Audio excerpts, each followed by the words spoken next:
Et salut tout le monde, j'espère que vous allez bien. On se retrouve aujourd'hui pour le 9e épisode du dossier du cerveau. Oui, déjà le 9e, ça passe beaucoup trop vite, pas du tout. Et aujourd'hui, je voulais revenir avec vous sur un système nerveux qui était extrêmement important pour notre corps, tout simplement parce qu'il régule un ensemble très vaste de constantes corporelles, physiologiques. Ça peut être par exemple la température corporelle, ça va être la digestion, ça peut être quoi d'autre encore? Ça peut être la taille de votre pupille, par exemple. Donc voilà. Et puis, petite dernière, parce que qu'est-ce que serait notre vie finalement sans cela? Ce système va également réguler le sexe et les fonctions sexuelles. Comme je me suis dit qu'il serait temps d'un peu intellectualiser cette partie-là de notre vie, je ne pouvais pas ne pas en parler forcément dans cette vidéo-là. Donc voilà. Ce fameux système nerveux dont je vais vous parler, c'est le système nerveux autonome. Oui, c'est pas très sexy comme terme, hein. Les scientifiques sont pas connus pour donner des noms à des systèmes ou à ce genre de choses très sexy, mais par contre c'est très explicite et ça c'est cool. Pourquoi? Eh bien parce que le système nerveux autonome du coup, renvoie à la fonction tout simplement non consciente, on va dire, de ce système, c'est-à-dire que on n'a pas conscience que ce système fonctionne tout le temps. Alors que pourtant, toutes les secondes, même toutes les millisecondes en soi, il va réguler son activité pour moduler l'activité corporelle. Typiquement, je pense pas que vous pensez à chaque instant à battre du cœur, hein. C'est même débile de dire ça, comme je m'en rends compte, mais c'est réellement le cas finalement.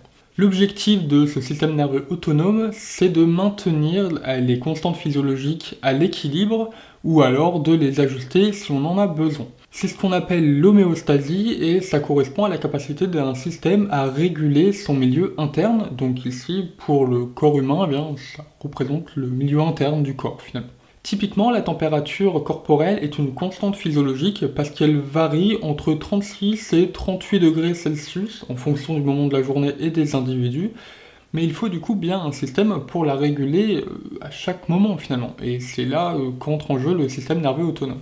Du coup, il va faire augmenter la température quand on en a besoin, et à l'inverse, il va diminuer la température quand on en a besoin. Et pour ça, il dispose de plusieurs mécanismes pour le faire. Et ça, le système nerveux autonome va faire le même principe, mais pour plein d'autres constantes physiologiques.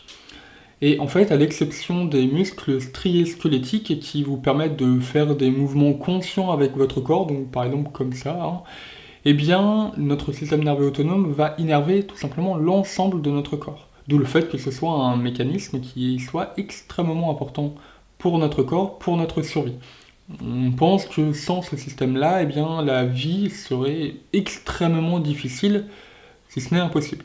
Le système nerveux autonome, il est divisé en trois sous-systèmes, si on peut dire, qui sont le système nerveux sympathique, le système nerveux parasympathique et le système nerveux entérique. Alors parmi ces trois, le système nerveux entérique est un peu à part, puisqu'en fait il innerve uniquement la partie gastrique, et plus particulièrement par rapport au tractus gastro-intestinal, et en fait vu qu'il innerve que ça, et je vais pas vous en parler aujourd'hui, j'ai déjà beaucoup trop de choses, on va dire, justement à dire avec les deux autres systèmes, donc voilà. Mais sachez quand même qu'il existe. Et concernant les systèmes nerveux sympathiques et parasympathiques, eux ils innervent l'ensemble de notre corps, donc à l'exception des muscles squelettiques, où là c'est le système moteur qui s'en charge. Comme les systèmes sympathiques et parasympathiques sont diffusés partout dans le corps, cela demande une architecture qui est plutôt particulière, dirons-nous. Déjà, on a un centre nerveux qu'on peut qualifier de central puisqu'il est situé dans notre cerveau, qui en fait va tout simplement traiter toutes les informations qu'il reçoit provenant de notre corps, donc ça va être des informations sensorielles par exemple, et puis ensuite il va, en fonction des informations, engendrer différentes commandes motrices par exemple, ou ce genre de choses, qu'il va ensuite envoyer à différents organes dans notre corps. Donc tout ça va impliquer le fait que ce système nerveux autonome est à la fois efférent et afférent. Efférent pourquoi? Tout simplement parce qu'il envoie des commandes motrices à différents organes, donc des organes cibles, dits efférents, et puis il est afférent tout simplement parce qu'il reçoit des informations sensorielles provenant de notre corps. Les effecteurs qui vont être innervés par le système autonome, ça va être des muscles lisses, donc c'est ce qu'on peut retrouver dans des vaisseaux sanguins, dans les voies digestives ou encore génitales. Ensuite, ça peut être également le cœur. Alors lui, c'est un muscle strié, mais qui n'est pas squelettique. Et puis on a également la plupart des glandes qui vont être innervées par ce système-là, donc par exemple les digestives, salivaires ou encore les sudoripares. Donc pour revenir cette fois à l'anatomie de notre système nerveux autonome, et plus particulièrement du sympathique et du parasympathique, je vais me mettre sur l'ordi pour vous montrer un peu tout ça, parce que c'est un peu complexe. Alors, vous inquiétez pas, on va décortiquer tout ça. Alors ce que vous voyez au milieu, c'est la moelle épinière, avec la partie du haut vers le cerveau, et là c'est vers le bas du dos. Alors première chose à remarquer, sur la droite, c'est tous les organes cibles, les effecteurs du système parasympathique. À gauche, c'est tout le sympathique. Et donc en noir, ce sont, ce que vous pouvez voir là, ici par exemple, ce sont eh bien, les nerfs qui vont faire la jonction entre la moelle épinière et l'organe cible, donc ici du côté du parasympathique. Puis en rouge, les traits en rouge comme ça, ou ici, ce sont donc les nerfs, cette fois, par rapport qui font la jonction entre la moelle épinière et l'organe cible, mais cette fois du côté du sympathique. La première chose qu'on va remarquer sur cette représentation, eh bien, c'est que les innervations du système parasympathique sortent de la moelle épinière par cette partie haute, là, qu'on appelle crâniale, c'est la partie crâniale de la moelle épinière, et par la partie sacrale, donc le bas de la moelle épinière. Et à l'inverse, le système sympathique, du moins ses innervations, eh bien, sortent du milieu de la moelle épinière, donc c'est cette partie-là. C'est la partie thoracique et le haut des lombaires. L'autre chose qui est importante, c'est tous ces petits points là, tous les ronds là, tac, et ceux-là. Ça. Alors qu'est-ce que c'est que ça? Eh bien, ce sont ce qu'on appelle des ganglions, et c'est ultra important pour notre système nerveux autonome. De manière générale, pour tous les systèmes nerveux en fait. Alors, tout est ultra important, hein, mais ça c'est réellement ultra important quoi. Bon, tout est important, bref. Bon, en gros, les ganglions, c'est une sorte de coque de protection pour les corps cellulaires de neurones ainsi que pour les synapses. Donc dit autrement, eh bien, dans ces ganglions, eh bien, on va retrouver des connexions synaptiques entre deux neurones. Et ces deux neurones, ça va être eh bien, les neurones préganglionnaires, donc ceux qui sont situés avant et qui sont situés du côté de la moelle épinière. Et d'un autre côté, les neurones post-ganglionnaires, donc qui sont rattachés plutôt du côté de l'organe cible. Donc vous en avez évidemment hein, du côté sympathique et parasympathique. Ce qui est assez intéressant de remarquer, c'est que du côté du parasympathique, eh bien, ces ganglions sont relativement loin de la moelle épinière. La conséquence de tout ça, eh bien, c'est que l'axone du neurone préganglionnaire est très longue, relativement longue, tandis que l'axone du neurone post-ganglionnaire, elle, est plutôt courte. A l'inverse du côté sympathique, c'est du coup l'inverse parce que les ganglions sont relativement proches cette fois de la moelle épinière. Et donc l'axone du neurone préganglionnaire est relativement courte, par contre l'axone du neurone post-ganglionnaire est relativement longue. Bon, c'est pas très important à dire ça comme ça, mais par contre c'est très important de retenir le côté préganglionnaire et post-ganglionnaire. L'autre chose qui est encore une fois inutile, hein, on va dire, enfin vous en faites ce que vous voulez, c'est que les neurones sont peu myélinisés, ont un diamètre qui est plutôt faible, enfin, moyen, donc ça fait en fait que la vitesse de transmission de l'information via ce système nerveux autonome est relativement faible ou basse, aux alentours des 20 à 40-50 mètres par seconde. Alors, pour un référentiel humain, c'est énorme, pour un référentiel nerveux, c'est relativement faible, puisque les transmissions les plus rapides de l'information, elles ont une vitesse de 130 à 150 mètres par seconde pour les neurones les plus myélinisés et qui ont un plus gros diamètre. Bon, maintenant qu'on a vu l'anatomie globale de nos systèmes nerveux sympathiques et parasympathiques, rentrons un peu plus en profondeur, cette fois avec les neurones préganglionnaires et post-ganglionnaires. Ils sont tellement importants que ce sont eux qui vont permettre de faire la distinction entre d'un côté le sympathique et le parasympathique. Ou plutôt, ce sont les neurotransmetteurs que chacun de ces neurones va sécréter, va relâcher, qui va permettre de faire la différence entre les deux. Au sein de la synapse qu'on retrouve au sein du ganglion, donc la synapse entre le neurone pré- et post-ganglionnaire, eh bien le neurotransmetteur qui va être sécrété par le neurone préganglionnaire, ça va être l'acétylcholine. Ça va être le cas dans la grande majorité des cas, et à la fois dans le système nerveux sympathique et le parasympathique. Du côté du système parasympathique, ça va être de l'acétylcholine qui va être encore une fois sécrétée, mais cette fois par le neurone postganglionnaire. Et par contre, du côté sympathique, cette fois, ça va être de la noradrénaline qui va être sécrétée par le neurone postganglionnaire. Après, si la transmission d'informations dans la synapse était uniquement faite entre guillemets, ou dépendant plutôt du neurotransmetteur, ça serait relativement simple, mais malheureusement ça ne dépend pas que du neurotransmetteur, ça dépend également du récepteur sur lequel se fixe le neurotransmetteur sur la dendrite du neurone post-synaptique, donc après la synapse. Rappelez-vous que les neurotransmetteurs, ce sont un peu comme des clés finalement, et donc il leur faut des serrures sur lesquelles se poser, si je peux dire ainsi, et qui sont donc les récepteurs. En fonction du système dans lequel on va parler, eh bien, ça va pas forcément être la même chose encore une fois. L'acétylcholine, quand elle va se déposer sur les dendrites des neurones postganglionnaires, au niveau donc du ganglion, eh bien, elle va se déposer elle va se fixer plutôt sur des récepteurs nicotiniques, et quand par contre elle se fixe sur des organes cibles, eh bien, elle va se fixer sur des récepteurs dits muscariniques. Du côté de la noradrénaline, eh bien, elle va se positionner, se fixer sur des récepteurs dits adrénergiques qui sont de deux types, soit alpha, soit bêta, et en fonction de si elle se fixe sur un alpha ou un bêta, eh bien, ça va avoir des comportements différents au niveau de l'effecteur. Bon, maintenant qu'on sait comment l'information est transmise de notre cerveau jusqu'à nos organes effecteurs, eh bien, il va falloir s'intéresser à notre cerveau. Alors on n'a pas un seul centre, une seule région plutôt qui est désignée comme étant le centre, le siège du système nerveux autonome, mais on en a trois qui ressortent principalement. Ça va être l'hypothalamus, le bulbe rachidien et la substance grise périaqueducale. Alors malgré le fait que ces trois régions-là ressortent principalement, ça ne veut pas dire qu'il n'y en a pas d'autres. C'est un système qui est très complexe et qui est très diffus. Et donc on a potentiellement plein d'autres régions cérébrales qui peuvent être impliquées et plutôt considérées comme étant un centre de ce système-là, autonome. Et en plus de ça, pour chaque constante physiologique concernée, on a un centre nerveux qui en est responsable. Donc comme on a beaucoup de constantes physiologiques qui sont régulées par le système nerveux autonome, ça fait beaucoup de centres nerveux, d'où le fait qu'on ait plusieurs régions qui sont impliquées là-dedans. Le fait qu'on ait des centres nerveux qui soient spécifiques à une constante physiologique, eh bien ça fait qu'on a des voies sympathiques et parasympathiques qui sont également spécifiques à une seule et même constante physiologique.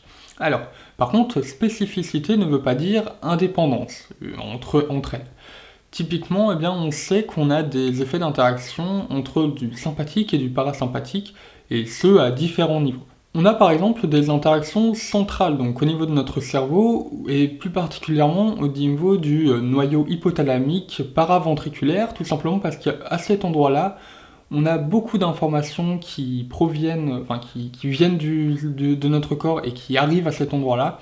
Et donc c'est possible qu'à cet endroit-là, ça se mélange un peu, on va dire. Plutôt qu'il y ait des influences entre différentes voies. On a également des interactions périphériques, cette fois, par exemple au niveau du ganglion, parce qu'on sait que dans certains ganglions, on a des connexions synaptiques qui se font entre du sympathique et du parasympathique. On peut potentiellement également avoir des influences, cette fois au niveau des axones parasympathiques et sympathiques, qui sont pour certaines situées dans une seule et même cellule de Schwann.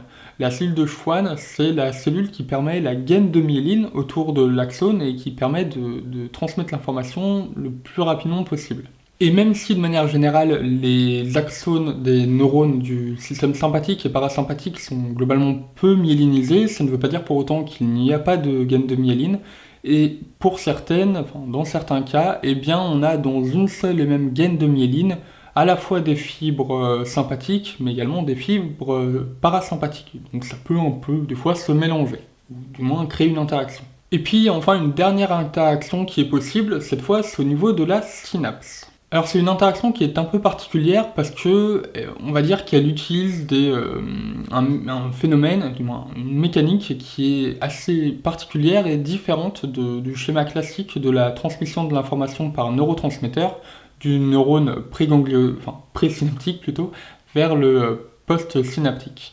Habituellement, le neurotransmetteur il est relâché par le neurone présynaptique puis il va se fixer sur des récepteurs sur les neurones post-synaptiques. Sauf qu'en réalité, on a également des récepteurs qui sont positionnés sur le neurone présynaptique. C'est ce qu'on appelle des autorécepteurs, tout simplement parce que ce sont des récepteurs qui sont positionnés sur le neurone qui émet le neurotransmetteur. Dans le cas du système nerveux autonome, eh bien, ce type d'interaction ce type de phénomène peut bien être présent sur la synapse qu'il y a entre le neurone post-ganglionnaire et l'organe effecteur. C'est vraiment un peu particulier, mais pour faire simple, au niveau de cette synapse entre le neurone post-ganglionnaire et l'organe efférent, eh bien, le système parasympathique va venir inhiber le système sympathique et à l'inverse, le système sympathique va venir inhiber le système parasympathique. Bon, maintenant qu'on a vu tous les aspects neuroanatomiques des systèmes sympathiques et parasympathiques, on va pouvoir s'attaquer à leur fonctionnement.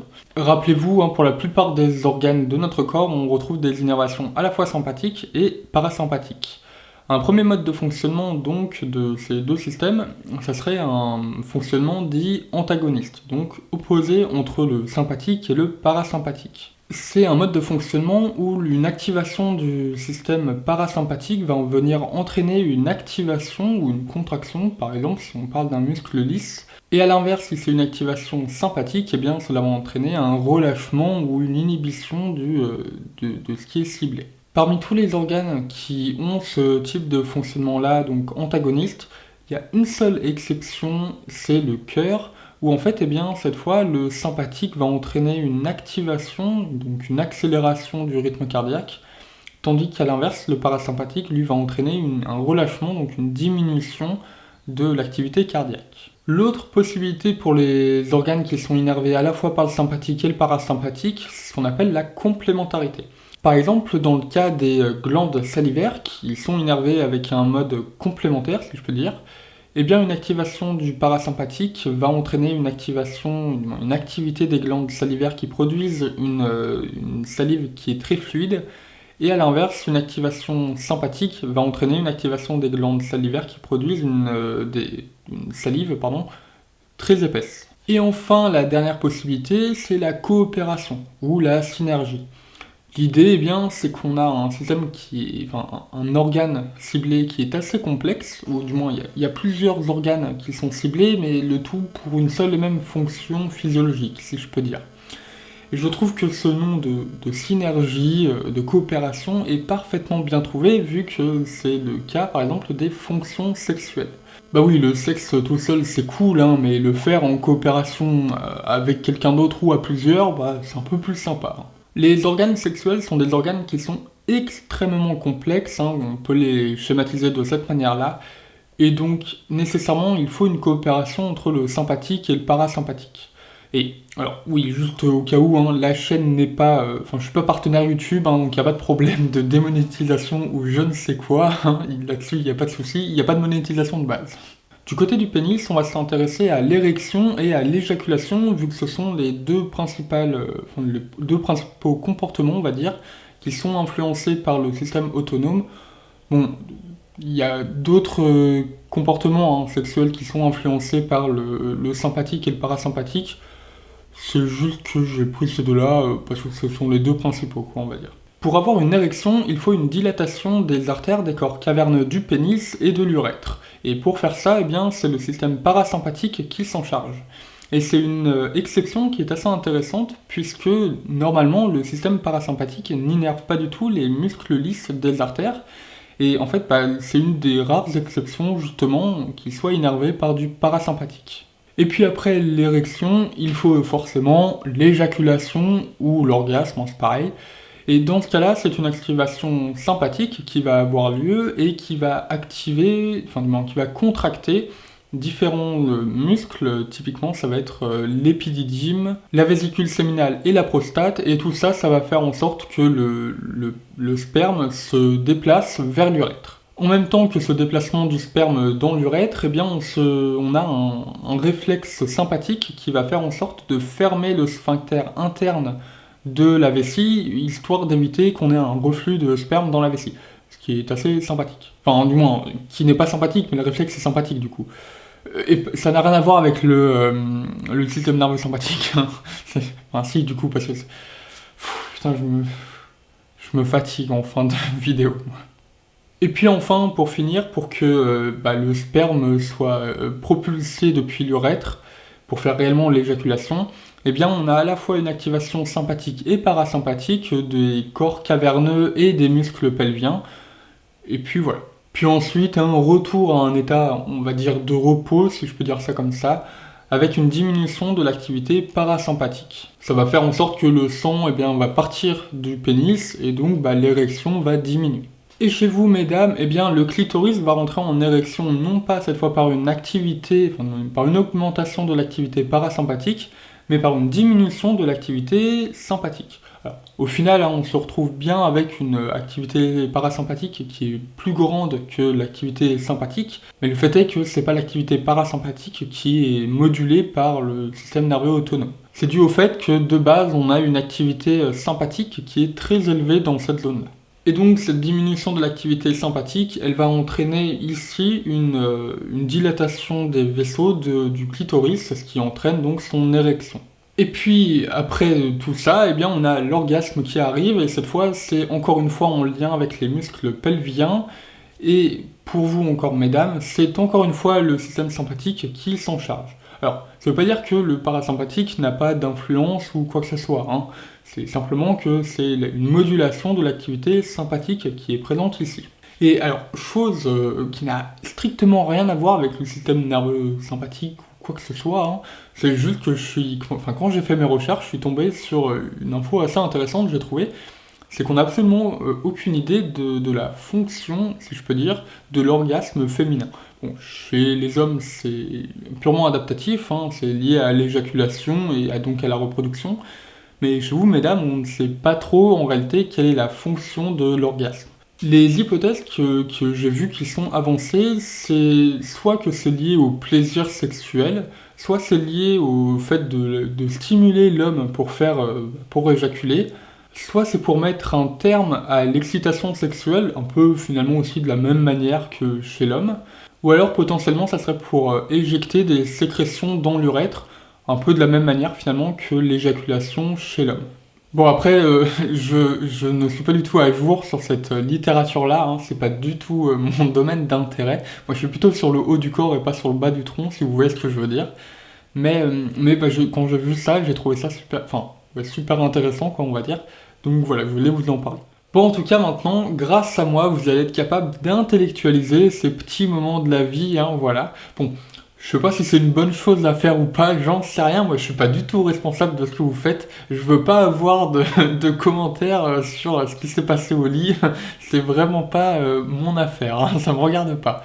Mais bon, comme on dit, en échange de bons procédés, je vous ai donné ces infos importantes et utiles.